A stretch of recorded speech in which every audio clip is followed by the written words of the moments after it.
क्या पूछ रहे हो? Degree, order. देखिए, जिस चैप्टर से आप क्वेश्चन पूछ रहे हैं उस चैप्टर का नाम है डिफरेंशियल इक्वेशन। आपको दिखाई दे रहा है? बराबर सुनाई दे रहा है? Differential equation. और इसमें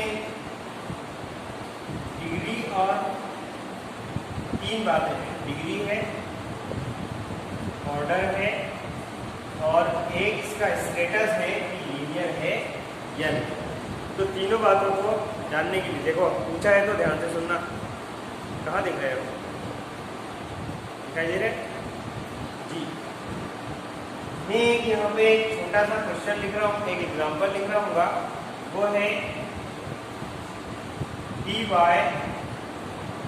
पान dx plus x d2y by dx square, या dx 2 भी पढ़ते हैं इसको, d2y by dx square plus y equal to. यहाँ पे एक बार में समझ लेना, यहाँ पे जो मैक्सिमम डिफरेंशियल कोएफिशिएंट होता है, देख रहे हो ना आप लोग, मैक्सिमम डिफरेंशियल कोएफिशिएंट इसका तो है नहीं, इसका ही है।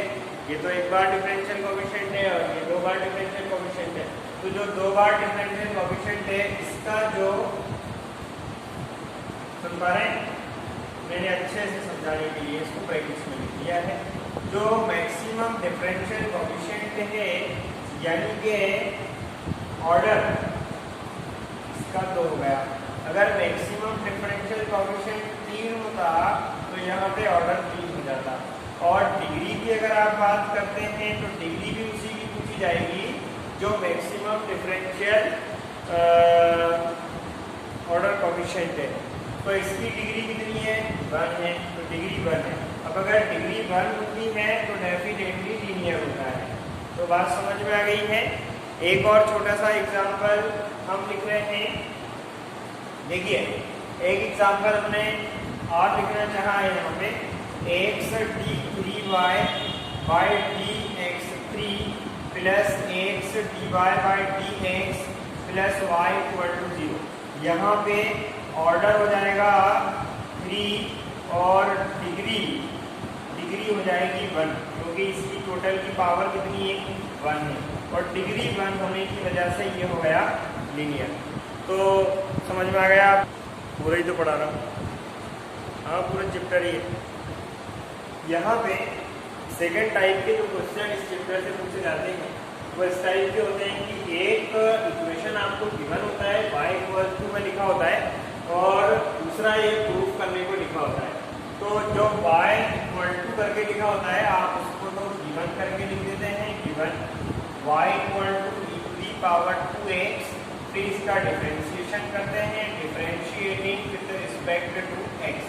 y का differentiation definitely dy by dx सभी को पता होगा, और e to the power fx। मैं यहाँ थोड़ा सा आपका वक्त ले सकता हूँ। e to the power fx हमेशा इस तरह से फॉर्मूला लिखा करिए। e to the power fx का जब आप डिफरेंशिएशन करते हैं तो e to the power f of x से ही आता है, लेकिन मल्टीप्लाई में आपको f ऑफ x का भी डिफरेंशिएशन करना होता है। इस वजह से मैं यहाँ बताऊंगा कि e to the power 2x का e to the power 2x होगा, लेकिन मल्टीप्लाई में जब आप 2x का करेंगे तो ओनली 2 आएगा और x का डिफरेंशिएशन 1 हो जाएगा। तो ये बहुत अच्छे से आप सीखिएगा। मुझे एक बार और डिफरेंशिएशन करना होगा। Again differentiating with respect to x, आप लोग देख रहे हैं, d2y by dx square is equal to, ये तो कांस्टेंट है, e to the power 2x का again e to the power 2x into 2 आएगा, और 2 पहले से लिखा हुआ है, तो ये 2 इंटू 2 मिलकर हो जाएगा 4।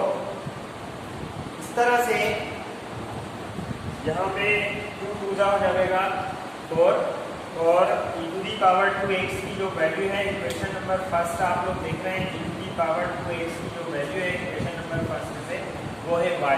तो इसलिए मैंने इसके प्लेस पर यहाँ लिख दिया y। तो ये इस तरह से हो गया आंसर प्रूफ। अब ये सेकंड टाइप हो गया। हमारे पास में इस चैप्टर से थर्ड टाइप सेपरेशन मेथड को मैंने लिया हुआ है और इस चैप्टर से सेपरेशन मेथड के क्वेश्चन भी आप लोगों से कई बार पूछे गए हैं। और मैं यहाँ पर सेपरेशन मेथड में एक क्वेश्चन लिख रहा हूँगा 1 + x² dy and 1 + y² dx और ऊपर लिखा रहता है सॉल्व द डिफरेंशियल इक्वेशन।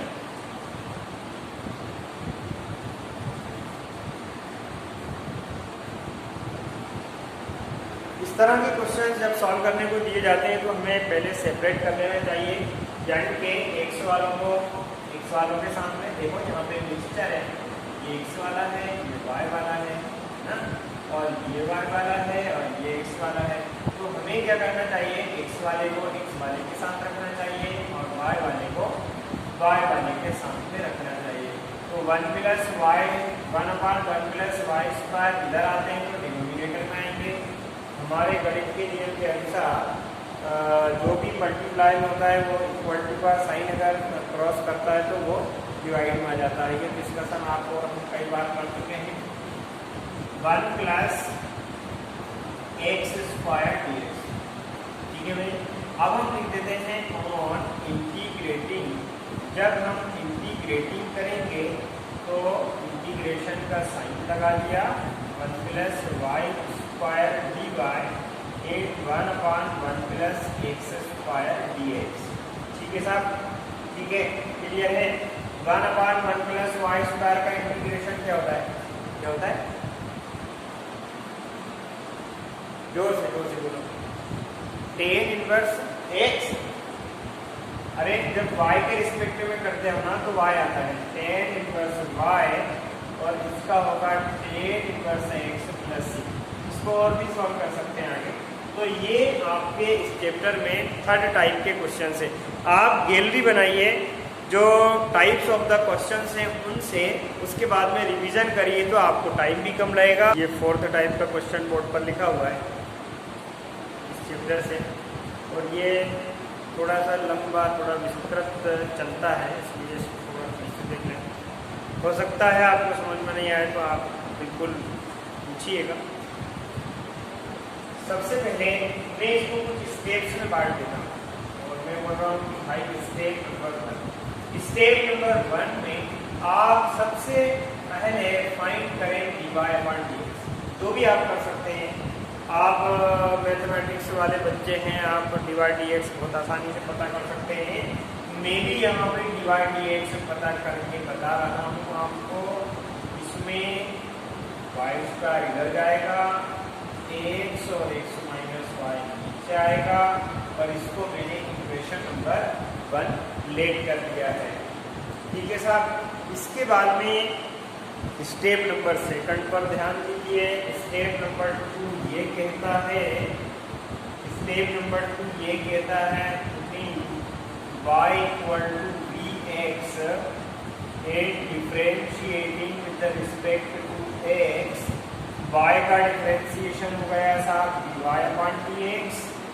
यहाँ प्रोडक्ट रूल लग जाएगा जिसे आप गुणनफल नियम कहते हैं, और गुणनफल नियम के अनुसार पहले फलन को छोड़ दिया, दूसरे फलन का अवकलन किया तो 1, और दूसरे फलन को छोड़ दिया और पहले फलन का अवकलन किया तो x dv/dx हो गया।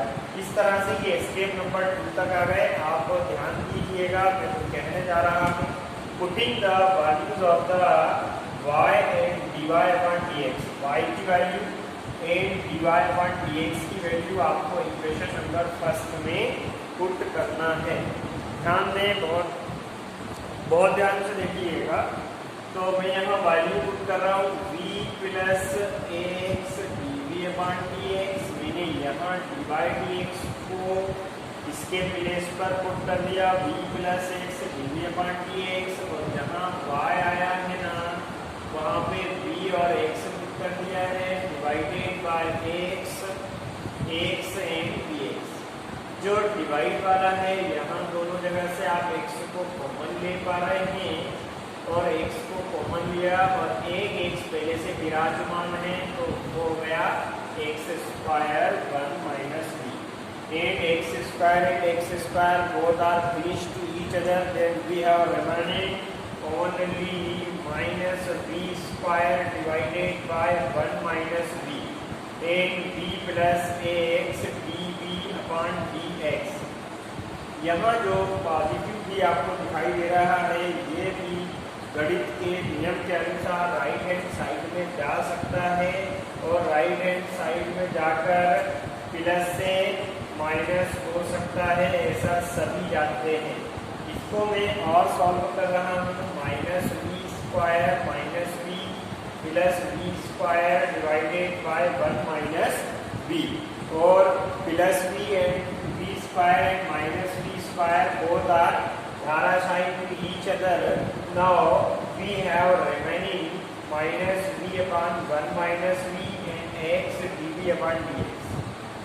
तो भाई यहाँ आप एक चीज नोटिस करें, जब हम यहाँ तक आ जाते हैं तो यहाँ तक आ जाने से